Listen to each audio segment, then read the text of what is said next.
He was one of America's worst serial killers. Seen as a mild-mannered law student, he tried to charm the public to hide the devious side of Bundy.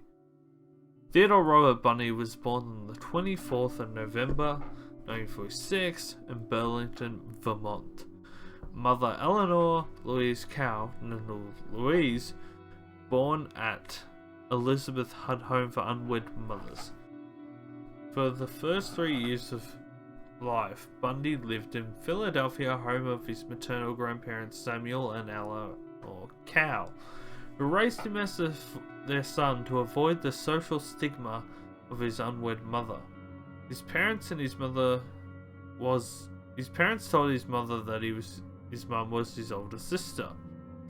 It was believed he'd not found out until 1969 when he located the original birth record in Vermont. Bundy expressed a lifelong resentment towards his mother for never talking to him about his real father, for leaving him to discover his true parentage to himself. Samuel and Eleanor, his grandfather Samuel, was a bully and a bigot who hated blacks, Italians, Catholics and Jews, would beat his wife and family dog, and swaying neighborhood cats by their tails. What a dick. Well, yeah, of course he's a bit of a dick. He once threw Louise's younger sister Julia down a flight of stairs oversleeping. Fuck me! Did no one look at this family and go, this grandfather guy is kind of a collective asshole? Apparently not. His grandmother, Eleanor, was a timid, obedient woman who practically underwent electrotherapy for depression and feared to leave the house towards the end of her life. It's a bit fucked. July. Bundy occasionally exhibited disturbing behavior at an early age. Julia recalled awakening from a nap to find herself surrounded by knives from the kitchen. A 3-year-old Ted Bundy standing by the bed, smiling. What the fuck? Did no one turn around and go, yeah, like, if my 3-year-old put a bunch of knives around me while I slept, and I woke up to him smiling, he'd be gone.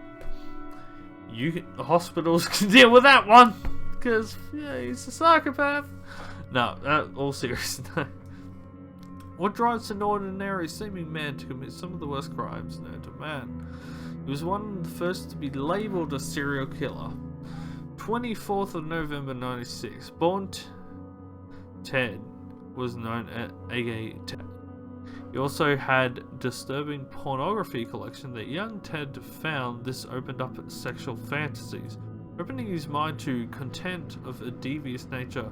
He was around 5 when he was exposed to porn, and he had tortured animals as well. Now look, don't forget, we're not saying pornography causes people to go psychotic, but this is one of the, you'd call, stressors that sort of led him down the path that began. Because, like, a normal person might watch porn and get aroused, but some, it links in with pain, so they become sadistic. The only way they can achieve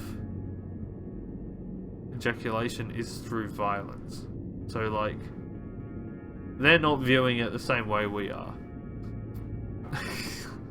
The family situation was odd. There was a speculation that Ted's grandfather was his dad, took his dad's name, Bundy, the devious name that will forever haunt the family. 12 years old, Ted discovered he was a bastard, had a very different outlook in this. He denied that he had even been bothered by it. He mocked psychology, claiming they saw the issue of being illegitimate as a big deal. This left a bitter mindset by his teens. He was obsessed with sex, which is it's all adding up, isn't it? It all adds up. I haven't actually read the script. I know the case really well. I wrote parts of the script, but I would like to give a shout out to my partner. She has joined my YouTube team, and she writes scripts for me to basically do this, and I throw in my opinion here and there. In 1965, within a year he graduated, he moved to Washington and met Stephanie Brooks. This is an alias. Her real name can be found on documentaries, but I'm going to keep her privacy as a matter of respect. When she broke up with him, he was left bitter but would plan his revenge. He ended up making some friends and was working for the Republican Party. Ted was very good at this because he was charismatic. He charmed everyone around him. He could always start up a dialogue. And you don't have to be a real person in politics. You just have to show a brand. And that was what he was really good at. He bragged about changing his looks for political spy, and he excelled at playing the part. Late 60s, early 70s, he became a peeping Tom. Along with his addiction to violent porn, around this time he met Liz and Molly. Psychopaths love the attention and the look family life gives them. He also earned a degree in psychology and would use it to charm his victims. In 1973, during this time, while with Liz, he was attached to his old girlfriend. He promised to marry her, only for him to ignore her and say nothing happened. This kind of manipulation would be a tool he used a lot. He saw everyone around him as a tool for his own use. Jumping back to 1971, he worked as a suicidal prevention worker. Liz and Tess got back after this. He made friends in politics, even with his low profile. Liz did one day find surgical gloves, not knowing what he was using them for. Liz one day found surgical gloves and other trophies from Ted crimes. A lot of serial killers, they'll take a trophy, so Bundy would, he took it to the next level. He would decapitate his victims, do their makeup, and keep them for as long as possible, because with these sexual sadists, control is the main thing they're aiming for. And the control over someone else's life is what gets them off. February 1st. Linda Ann Healy disappears from her off-campus home in early mornings. Bundy left her bed perfectly made, but once looked into, blood was found on the pillow. Her body was found in the Taylor Mountains, alongside more of Bundy's victims. Ted Bundy claims 2 more victims in one day. Janice Osland, Denise Marsh, and vanished from Lake Sammamish Park in Seattle. This happened all in 3 hours. His scary but clever MO came into the mix. He would fake an injury and ask women for help before beating them over the head with a tire iron. They had no clue that it was the end for them. Victim type was showing up in his victims. They all look like his first lover, Stephanie Brooks. All were young women with brown hair, parted down the middle. This shows how Bundy's sexual attraction mixed with pure violence and control for Bundy. So yeah, generally, sexual sadists will have a type, and it's who they're attracted to. But it can also be a case of everyone they kill is a surrogate for their real rage. He didn't want to kill Stephanie Brooks, so he killed people like Stephanie Brooks. 1974, August 30th. Bundy moved to Utah to continue studying law, leaving his job at suicide prevention line at the same time. Yep, he helps save lives. Go fucking figure.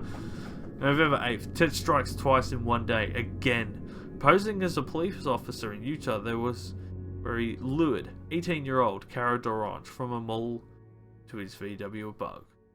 Amazingly, she managed to escape, getting out of the handcuffs put onto her. Not accepting this, Bundy found a different girl, but she wasn't as lucky. After disappearing from a high school play, Bundy killed her.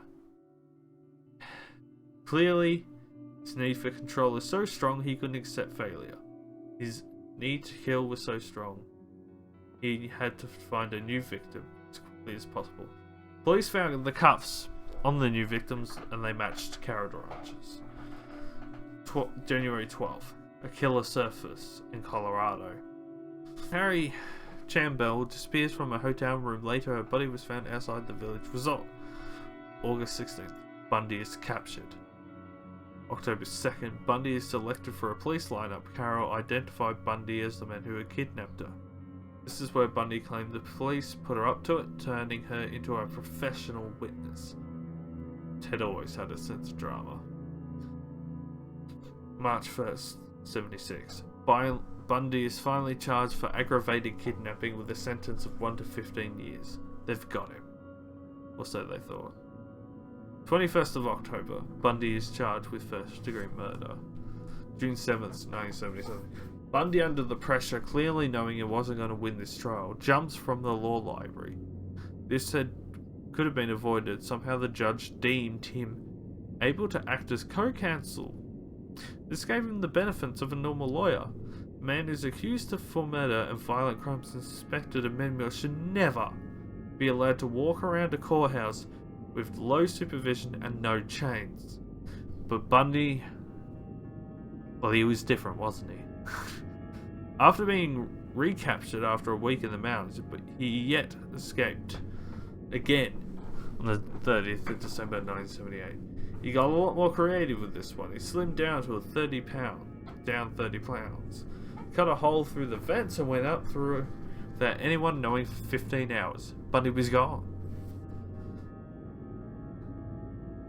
And now all hell broke loose. Now, what did Bundy do with his newfound freedom? This becomes very full on. You have been warned. I'm actually gonna stop the video for a sec. Still going. The details of Chi Omega and Kimberly Leach are very disturbing. I've not given direct details about the crime with Kimberly because she's 12. And she was such a nice little girl. And I don't think anyone wants her to remember this way. So I'm going to say she was murdered and we'll leave it at that. But this can get full on. It's now where we get to hear about his sexual depravities. Now, what did Bundy do with his newfound freedom? Well, this becomes a very full on. Be warned. Jan 8th, 78. Bundy is truly losing control at this point. Around 3 AM at the Chi Omega house, Bundy slipped in and strangled the life out of 2 women. He beat 2 others with a club-like object. At least one of them was sexually assaulted. This happened in under 15 minutes. 2 of the girls never woke up. Later that night, just a couple of blocks away, he went to a young girl's house. Killed her too. Bundy, clearly on a frenzy, couldn't stop. Finally, around 9th of Feb, he kidnapped 12-year-old Kim Leach. She was found 2 months later in a shed. The details of her death are online. I think this can be left unsaid. But yeah, Bundy's captured. And now he will be going on trial. 2 trials, both capital punishment. In the first trial, he actually, he would always fire his lawyers, he defended himself, he always thought he knew best. And it was honestly bite mark evidence that got him convicted. Because he bit one of the Chi Omega girls so hard it left an imprint. And they recreated molds and said it fit his teeth. But that science is actually now called junk science, and you can't convict someone by mark evidence anymore. So, what else did Bundy do once on death row? He was sentenced to death. But I think I should mention one little thing from one of his 2 things from his court cases. He thought, I don't know why he thought this was a good idea, but he asked a police officer that was the first on the scene at Chi Omega to explain the entire crime scene in graphic detail. Exactly everything that happened and what could have gone on. He was reliving the crime and having it spoken out in the middle of the court of their own murder trial. He got serial killers get off. They want to relive the crimes. That's why Bundy broke the mold of a serial killer a little bit, because he assaulted pre-mortem and post-mortem. He cut the heads of his victims. He kept them, did their makeup, sexually assaulted them. And when they asked him about Kim Leach, they said, "You're not going to find her, because I'm the coldest son of a bitch you'll ever meet." Which, this was a 12-year-old girl. And he did that. In his second murder trial for the 12-year-old, there is a legal loophole. If you marry someone in open court in Florida in front of a judge, it's a lawful marriage. So he proposes to Carol in open court, and pretty much it's so like, "You're going to invoke the death penalty on my wedding day." And then he stood out like this, which could be seen as comparing himself to Jesus, but yeah, the jury didn't like that. And when he was convicted to death, again, he said, "Tell the jury that they were wrong." And I guess I left it, there's more information. This is slightly on a less shitty note. Ted starts making a new book with two writers in exchange to re-look into his crimes. It started in 1980. He made out he would give them information no one else had, but this was just one of Bundy's ploys. They did get Bundy to use his psychology degree to talk about the crimes as a sort of what-if scenario, like what would this individual be thinking at the time? So he sort of did it in the third person, but with the psychotically grim details he gave, we knew it was definitely, he was talking about himself.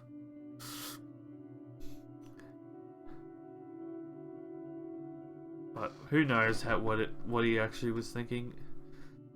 You never know. Bundy reached out to the police about the Green River Killer in 1982 to help profile the man who it could be. Bundy explained he'd be revisiting the crimes to relive them. He also may be committing necrophilia.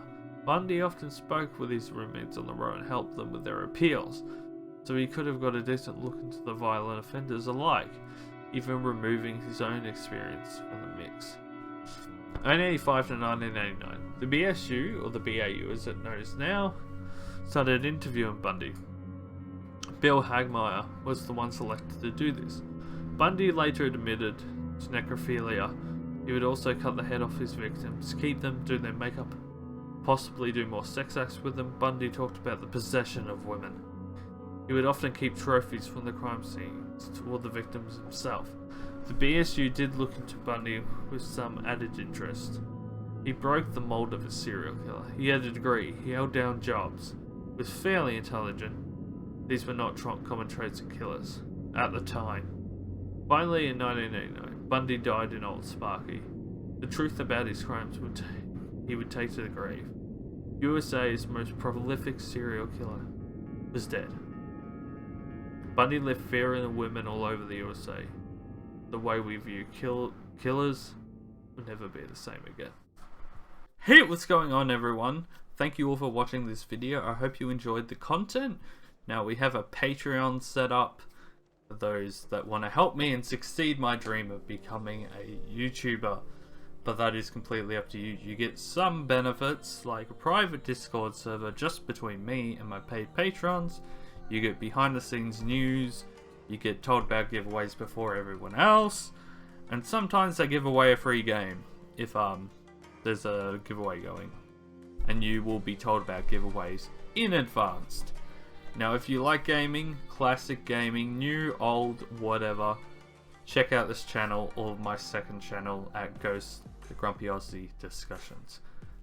Be sure to give a loud shout out to everyone that watches this.